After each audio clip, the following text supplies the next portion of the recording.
పుత్ర ప్రేమ మాతృ ప్రేమ ఎంత ప్రేమ తల్లి నీకు ఈ సూతనందనుడి పైన. మరి ఇంత ప్రేమ నాడెక్కడ దాచావమ్మా? కన్న కొడుకు ఏమయ్యాడో ఆయన పరిశీలించక పరితపించక హాయిగా పిల్లాడు ఎవరెవరికో బిడ్డల్ని కన్నావు. ఆనాడు ఈ ప్రేమ సంబంధం ఎక్కడేడ్చింది తల్లి? ఆనాడు అస్త్ర విద్యా పరీక్షా సమయాన ద్రోణాదిగా పెద్దలందరూ కలిసి కులహీనుడా సుతుడా సుతుడా కులహీనుడా లాంటి అగ్నిసమిడ లాంటి మాటలతో నా అభిమానాన్ని బ్రద్దలు కొడుతుంటే, కాదు కర్ణుడు సూతుడు కాదు వాడు నా బిడ్డ అని చెప్పుకోలేకపోయిన నాడు ఈనాటి నీ మాతృప్రేమ ఏ కాష్టంలో కలిసింది తల్లి? ఏమమ్మా, ధర్ముడికి యుధిష్ఠిరుని కన్నావు, పవనుడికి భీముడిని పొందావు, ఇంద్రునికి అర్జునుడిని కన్నావు. ఇవన్నీ ఇష్టమయ్యాయా? కానీ లోకసాక్షి కర్మసాక్షి అయిన భాస్కర వరలబ్ధుడు కర్ణుడు నా కొడుకు అని చెప్పుకునేందుకు నీకు మనసుకు రాకపోయిందా తల్లి? కనీసం ఎవరో దిక్కులేని బిడ్డ నాకు దొరికాడని మీ పెద్దలు చెప్పి నీ స్తన్యమించి లాలించి ఉంటే నా బతుకుల నక్కల బీకిన కలైవరం అయి ఉండేదా అమ్మా? ఏడవకమ్మా ఏడవకు, ఇప్పుడేడ్చి మాత్రం ప్రయోజనమేముంది? జరగాల్సిందేదో జరిగిపోయింది. అయినా నాకు చాలా సంతోషంగా ఉందమ్మా. నా తల్లి, నన్ను కన్న తల్లి, ఇన్నాళ్ళు నాకు దూరంగా బతుకుతున్న తల్లి, నా ప్రభువులకు శక్తిలో హెచ్చరించుచున్న పాండవం కన్న తల్లి నా వద్దకు, కురురాజ్యంగా శుశ్రూషాపరుడి వద్దకు, ఒక సూతునిగా బతుకుతున్న నా వద్దకు వచ్చి నాయన కన్నను నా బిడ్డవరాని చెబుతుంటే నా సంతోషాన్ని ఎవరితో చెప్పుకోను తల్లి? నీ పలుకులు విని సంతోషంతో ఉప్పొంగుతున్న నా చెవులు కరుణాన నామదేని సార్థకం చేస్తున్నాయి మాత. చాలు తల్లి చాలు, ఈ జన్మకి ఇది చాలు. ఇక నా వంశాన్ని కానీ నా ఔన్నత్యాన్ని కానీ ఎవరూ గుర్తించనక్కర్లేదు. సమస్త ధరాచక్రం ఏకమై కర్ణాను సూతుడెవరా అన్నా నేనేం బాధపడినమ్మా. ఏమమ్మా, సంతోషం చిందించాల్సిన ఈ సమయాన విషాద ఛాయలేంటమ్మా? ఏం కావాలో కోరుకో తల్లి. నీలాల నింగిలోని నక్షత్రాలు చూసి మాల చేసి ఇవ్వనా?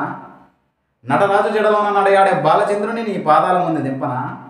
లేక నీకు గది పట్టించిన యమధర్మరాజును పడగొట్టి మా పినతండ్రి పాండురాజులను తిరుక్కుని రమ్మంటావా? ఏం కావాలో కోరుకో తల్లి. ఏంటమ్మా నువ్వు అనేది? కౌరవులను వదిలి పాండవులతో చేయగలమంటావా? అమ్మా, దుర్యోధనుడే లేకపోతే ఈరోజు ఈ కర్ణుడు నీ ముందు నిలిచేవాడా అమ్మా? ఏనాడో ఆత్మహత్య చేసుకుని ఉండేవాడు. అమ్మ, రాజ్యమతనిది అయినా రాజరికం నాదిగా కనుసన్నల కౌరవ సామ్రాజ్యాన్ని ఏమని మకుటం లేని మహాధికారాన్ని నా మస్తకాన్ని ఉంచిన ఆత్మీయుడమ్మ నా సుయోధనుడు. సూతకునితో చెలిమాని చోద్యలో పోతుంటే జగద్ఘాతుకుడు కాదురా సూతుడైనా కానీ అని నన్ను సమర్థించి నా స్నేహాన్ని మన్నించి ప్రాణంగా చూసుకున్న పవిత్ర మూర్తమ్మ నా ధాతరాష్ట్రుడు. పాండవులతో సమరానికి సుయోధనికి సైన్యం ఎంత అంటే ఎంత అని కర్ణుడే నా సైన్యం, నా జనం, నా బలం, నా ప్రాణం, నేనే కర్ణునేనే అని చాటిన మహామానసుడమ్మ నా రారాజు. తన భార్య కొంగులాగిన నా తొందరపాటును కూడా మన్నించి తన పక్షాన భార్య క్షమాపణలు చెప్పిన స్నేహమూర్తమ్మ నా కౌరవాన్మయుడు.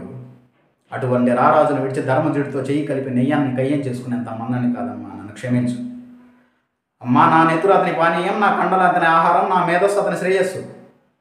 ఈ ఒక్కటి తప్ప ఇంకేదైనా కోరుకో తల్లి, నెరవేర్చి తిరుతాను. ఏంటమ్మా నువ్వు అనేది? ఆజిరంగంలో పాండవులను వధించరాదా?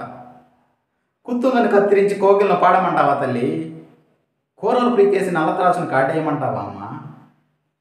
మాటిచ్చాను, మాట నిలబెట్టుకుంటాను. ధర్మరాజు పాపం శాస్త్రాలతో తప్ప శస్త్రాలతో పరిచయం లేనివాడు, అతనిని వధించను. భీముడు అడ్డుపడి ఆహ్వానం చేస్తాడే కానీ అస్త్రాల సంగతి అసలే పట్టదు, అతనికి వచ్చిన ప్రమాదమేమీ లేదు. మాద్రేయులు వచ్చి రాని వయస్సు, మా అస్త్రాభ్యాసం అంత అయినా లేదు వారి ప్రాయం, వారిని వధించుట మాకే అవమానం.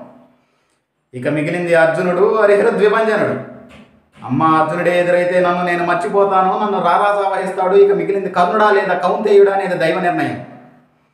అమ్మ, అర్జునుడే కూలితే కర్ణ ధర్మ భీమ మాద్రేయులు ఐదుగురు, అదే కర్ణుడే కూలితే ధర్మ భీమార్జున నకుల సహదేవులు ఐదుగురు. 6 బిడ్డల తల్లి నీ కొడుకులు 5గురే, పంచ పాండవులే. సెలవు మాత సెలవు.